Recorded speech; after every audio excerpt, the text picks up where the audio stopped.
Madarawe. Iya.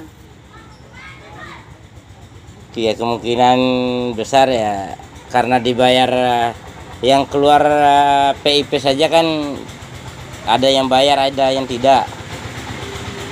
Rata-rata yang PIP dari Dapodik sih nggak ada yang bayar. Kalau nggak ada yang bayar. Iya. Kecuali yang PIP tidak tercover di Dapodik. Lalu kan pada saat pendaftaran awal siswa baru kan BT. Ya. Hanya lengkap bahan maka mereka kan lolos verifikasi oleh Dapodik.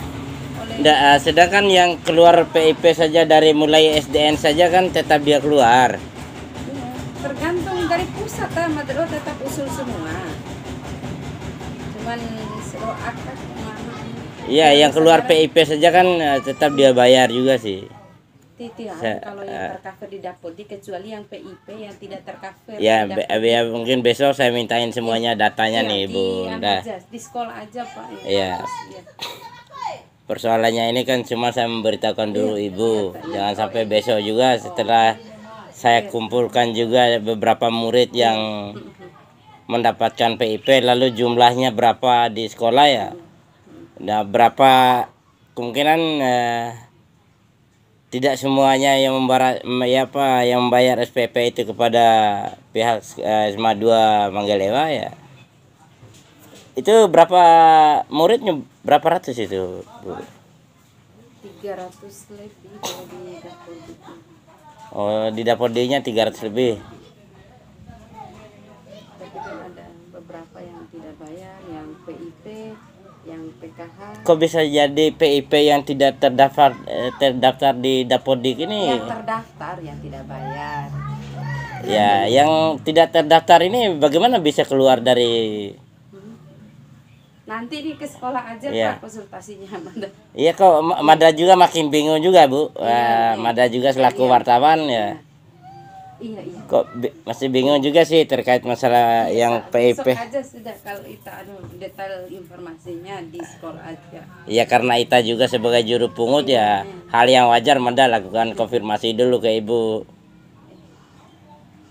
Karena setiap murid ini kan Ibu tentu menagih uang SPP tersebut. Berarti 1.200.000 per tahun. Iya.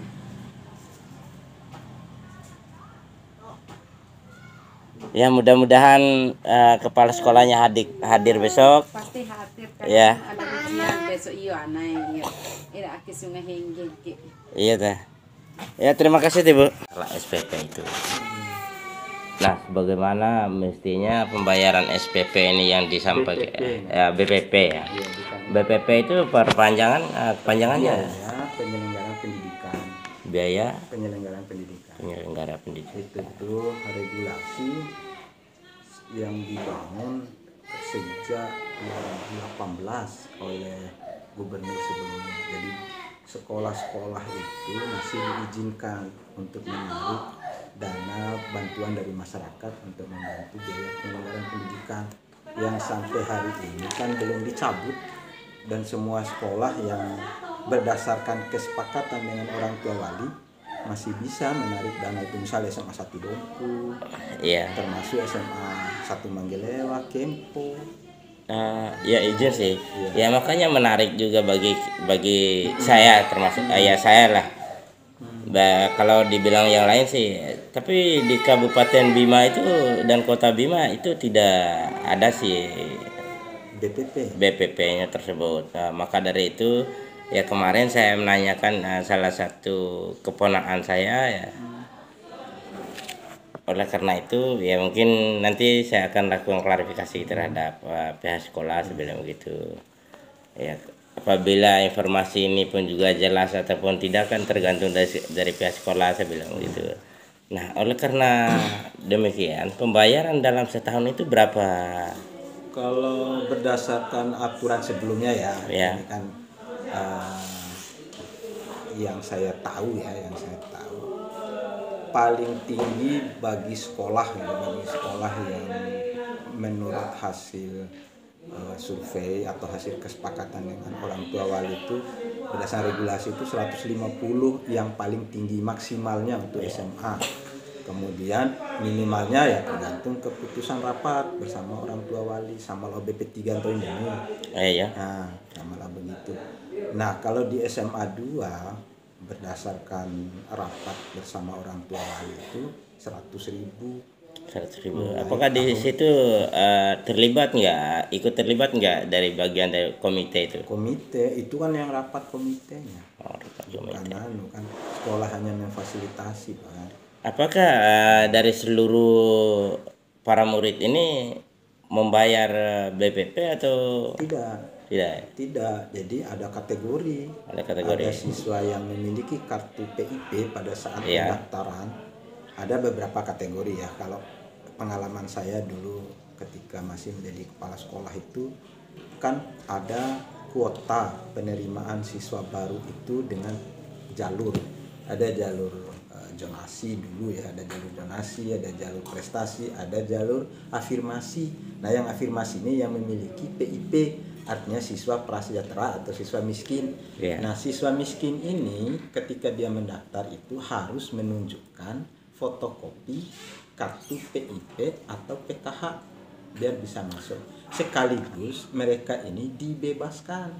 Ya, oleh karena itu saya lakukan klarifikasi ini, Pak Wakasek. Ada beberapa yang menerima PIP dan membayar BPP tersebut. Berdasarkan informasi dari mana itu? Ya, pokoknya adalah informasi. Ada informasi. Ada informasi. Karena saya melakukan klarifikasi ini tidak mungkin tidak ada dasar.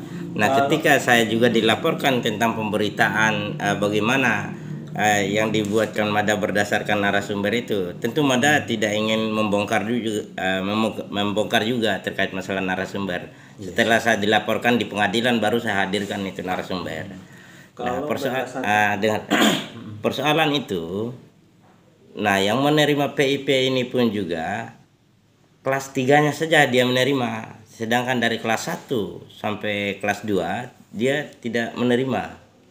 Maksudnya menerima apa ini? PIP-nya.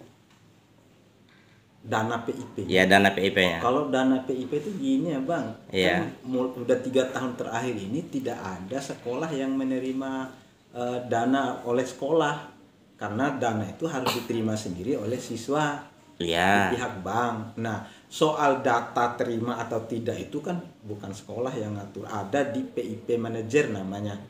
PIP manager itu langsung data dari pusat. Nah, siapa yang berhak menerima PIP? Kalau sekolah kan hanya mengurus administrasinya saja. Nah, ya sih. Gitu, ya. Sebenarnya ya coba ada kantornya di sini pun juga Bisa konfirmasi. bagian daripada PIP itu Iya. Bang. Jujur saja.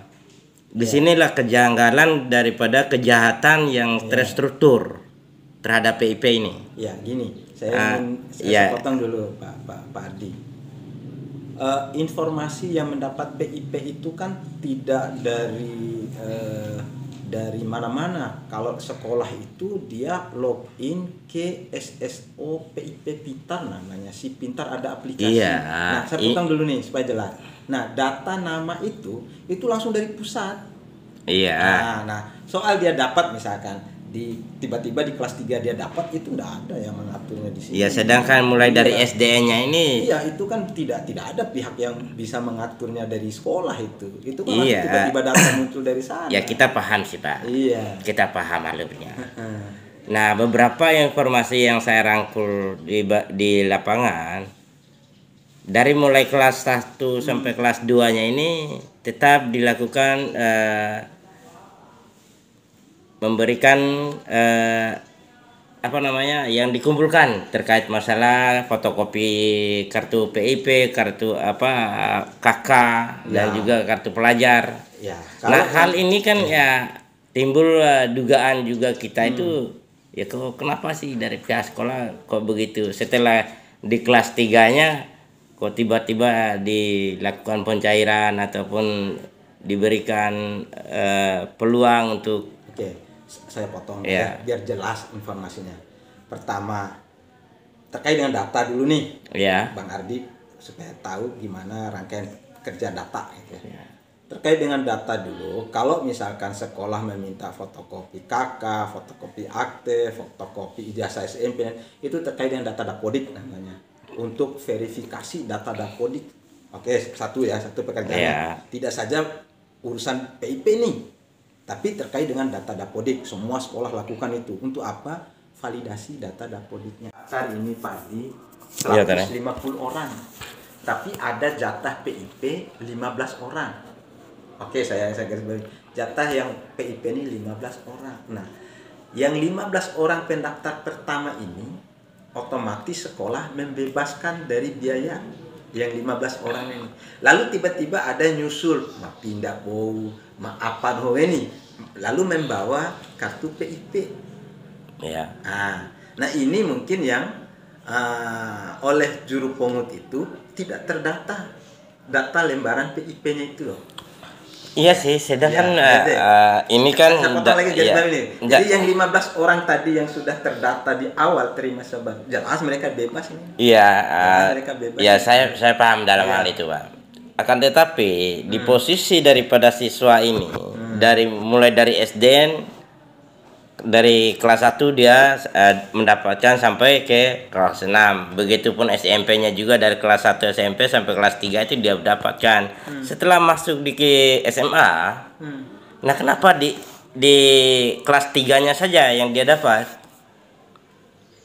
Kan sudah saya bilang tadi tuh, Bang. Soal dia lanjut daftar atau tidak itu kita tidak bisa yang ngatur. Itu datanya langsung dari pusat sih. Iya nih, tak terlepas nanti saya juga mintain data semuanya yang masuk di pihak sekolah dan begitupun data yang kami dapatkan di lapangan nanti kita akan sesuaikan ya sesuai dengan yang saya lakukan klarifikasi ini ya agar pemberitaan media saya pun seimbang, Pak. Gini, saya potong dulu soal persoalan dapat PIP atau tidak saya juga sebagai guru yang ditugaskan oleh kepala sekolah tidak tahu menahu dari mana bisa tiba-tiba anak itu dapat, itu tidak tahu. Kami hanya tahunya oleh kepala sekolah dikasih user password yang bisa masuk ke SSO Dapodik. Masuk ke data itu cek, oh ternyata tahun 2025 misal begitu ada 10 orang anak yang di SK-kan oleh pusat yang dapat PIP. Nah itu kewajiban kami membantu menguruskan karena pencairan uangnya pun itu dilakukan oleh anak itu sendiri. Nah soal misalkan dia dulu pernah dapat di SD, SMP, lalu tiba-tiba SMA hanya kelas 3, kami nggak punya kuasa untuk menentukan itu. Iya nih, iya itu makanya untuk perjelasnya itu kemungkinan data dari pertama dia masuk kelas 1 sampai kelas 3